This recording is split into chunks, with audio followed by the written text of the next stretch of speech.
everyone, this is Faith at Faith and Books. How are you doing? Look, I wound the clock. Look, here we go, I just wound it. Anyway, this is about the Theology Book Club in 2026. So we're trying to do 4 books a quarter. 4 books per quarter. And so we're voting, we're in the process of discussing and brainstorming what books we want to read. So in the Theology Book Club, which is on Discord, and I'll put the invite below if you're interested, we're voting. And let me tell you, I've got it up here on my laptop. Let me tell you the books that I've listed so far, and people are welcome to recommend or suggest books to read, and then we'll vote and we'll just figure out which 4. So what I put up so far is Reading the Old Testament, 2nd edition by Lawrence Boat. This is a book that helped me revert to the faith. It helped me understand how to read the Old Testament. And it's been what's the word I want? It's a 2nd edition. So they've added more stuff into it. And so I'm interested in reading the 2nd edition because it's updated. A lot of it is history and archaeology. It's a textbook, but it's written in a narrative form. I first read it in my early 20s, and I didn't have any trouble reading it. I thought it was really interesting. And then I reread it recently, like within, was it the last 5 years, 7 years, something like that. And again, found it really fascinating. So it's not a hard to read book, even though it's pretty thick because it's a textbook, but it's a well-written textbook, and I found it very informative. So I'm interested in rereading that again. Then I put up The Mind of the Maker by Dorothy L. Sayers. This is an essay on creativity, and I don't know. I don't really know what it's about. I saw a really good review at Illuminous Libro. She talked about it, gave a very in-depth discussion about it, which was good, which made me want to read it. I had heard of it before, and people, really recommending it. And that's just an essay, so that would be nice and easy because you just reading one essay for 1 quarter if you want to take a break and not read so many books or you feel overwhelmed or distracted or whatever. That has the most votes so far. And then another book is Bearing False Witness by Rodney Stark. This is a book by a Protestant who is tackling a lot of the anti-Catholic myths or just bad history or propaganda that's kind of swirls around in Protestant circles, and he takes umbrage at that. So he's trying to correct the record, even though he's not Catholic himself. He doesn't like the idea of all that stuff that he finds in Protestant circles that doesn't ring true. So that only had a couple of votes. I had Bonhoeffer by Eric Metaxas, which I've been wanting to read, but it's a big, thick book, and it's, set during the Nazis and telling his life.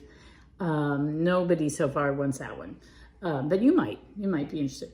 The Acts of the Apostles. So every year I want to do at least 1 quarter is going to be for a scripture study. Right now we are studying the book of Isaiah. So I thought it would be nice to go New Testament next year. So I'm interested in the Acts of the Apostles just because every time I read it, I get a little bit more insight about what the early church was about. And so that also has the most votes so far. So maybe we're going to at least do Mind of the Maker by Dorothy L. Sayers and Acts of the Apostles. That's what it looks like right now. At least those 2 are settled on. And then another book that I suggested is The Pilgrim's Regress by C.S. Lewis. I have that sitting on my shelf and I have not read it. So I thought C.S. Lewis is always popular. So I thought that might be a good one. And then The God of Faith and Reason by Robert Sokolowski, something like that. He is actually a Catholic. He teaches at Catholic University, or he taught. I don't know. I think this book came out a couple of decades ago. But he is a professor of philosophy, or he was. And so this is sort of how do you reconcile faith and reason? And so it's The God of Faith and Reason.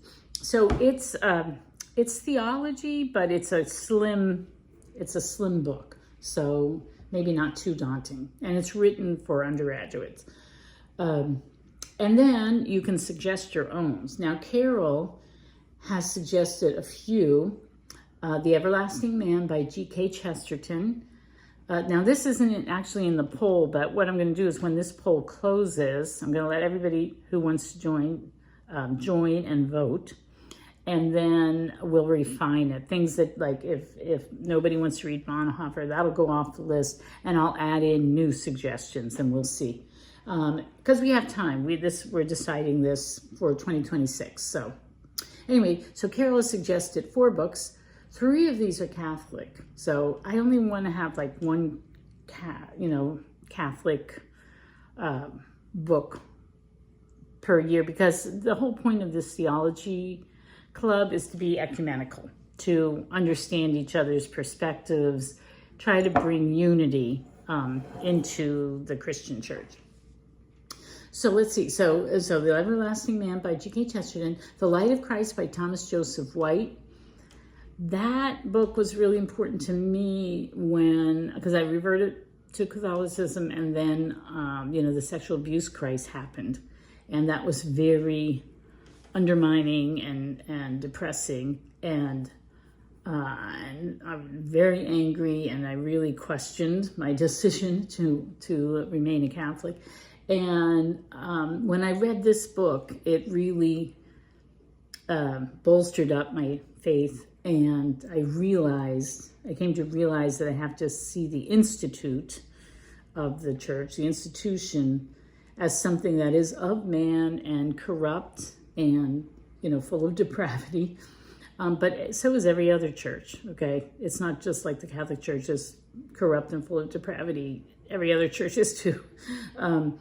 But the teachings of the church, I do think historically the church has been true to the deposit of faith given by Christ to the apostles.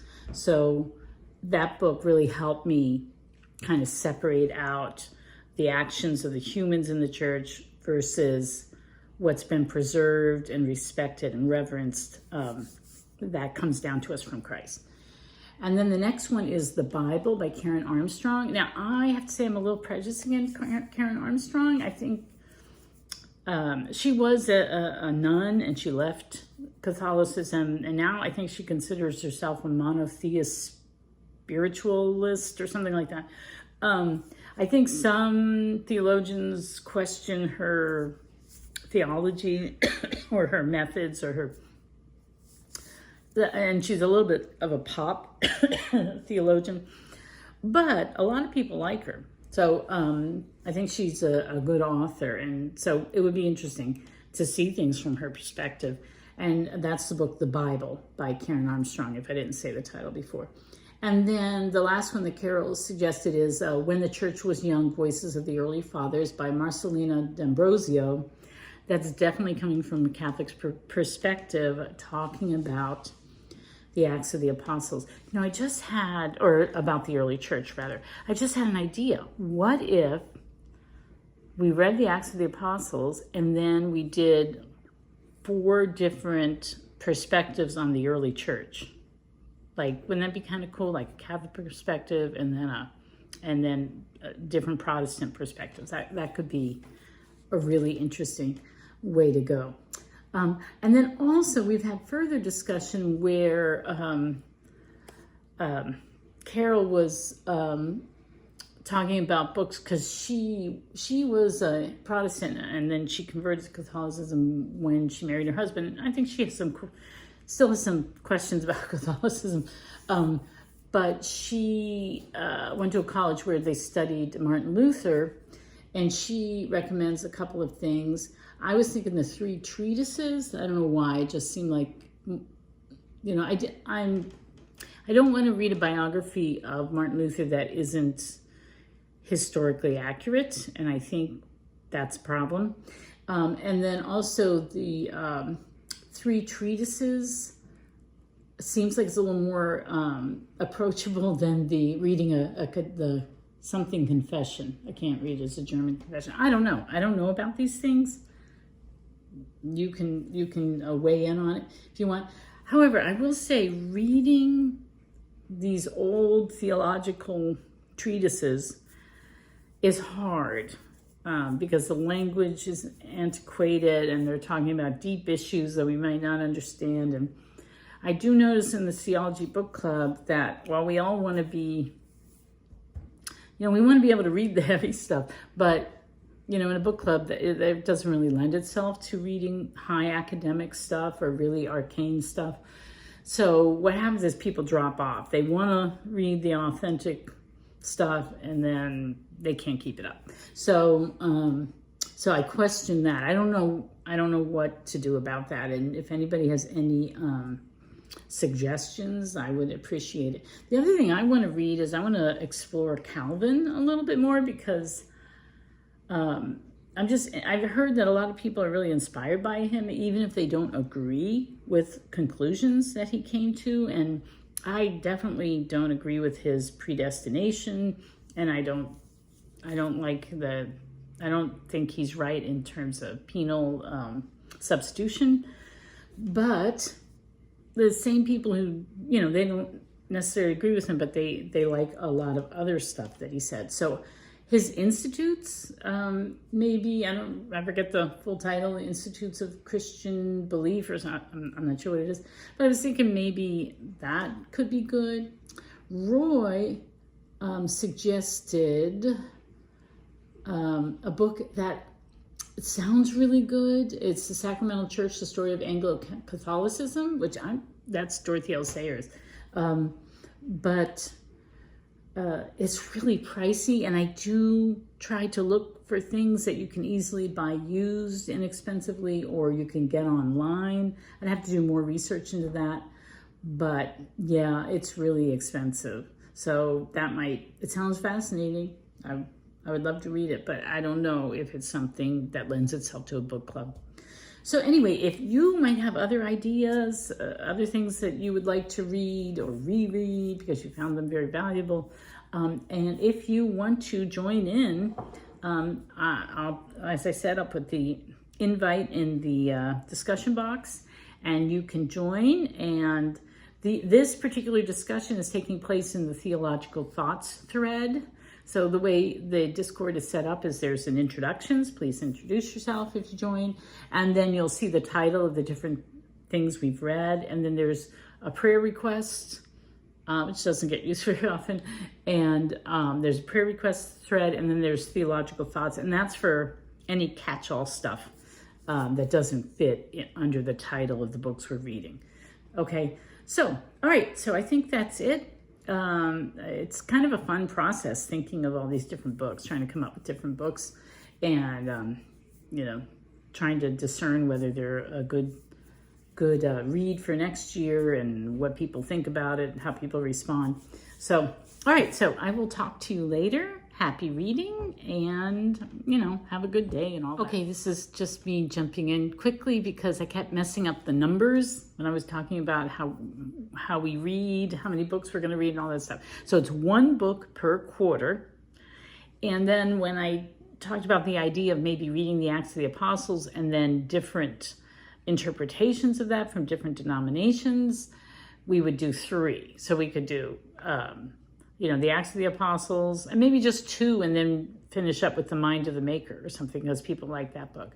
But we would do 2 different perspectives on the early church. That's how that would work. Okay.